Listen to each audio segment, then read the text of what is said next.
If I were going to give career advice to somebody, it would be that you have to love it. You have to really want it, and you have to love what you're doing. There are so many people that are forced through family pressure or something into doing something that they don't believe in, that they don't like.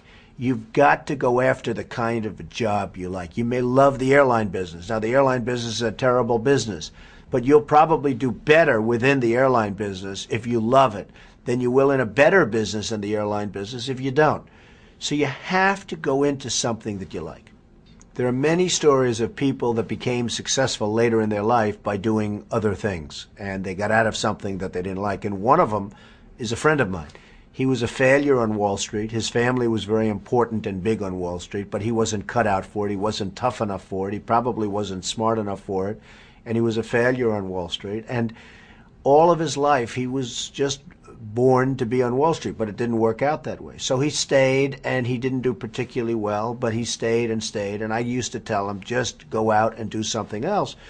But then what happened is, at his golf course, they made him the head of the greens committee. They were redoing all of the fairways, all of the greens. And they did it really because they felt sorry for him and nobody else wanted the job.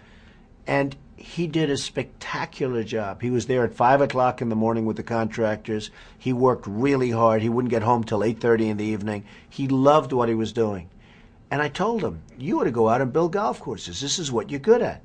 And he laughed at me. He said, Donald, I could never do that. I have to be on Wall Street. I'm expected to be on Wall Street. I have to be on Wall Street. I said, yeah, but you're not happy and you're not good at it.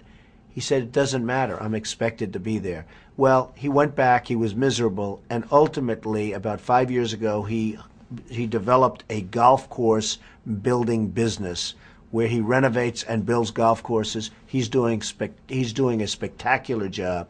It couldn't be better. He couldn't be happier. It's the first time in his life he's doing well, and the first time in his life he's happy.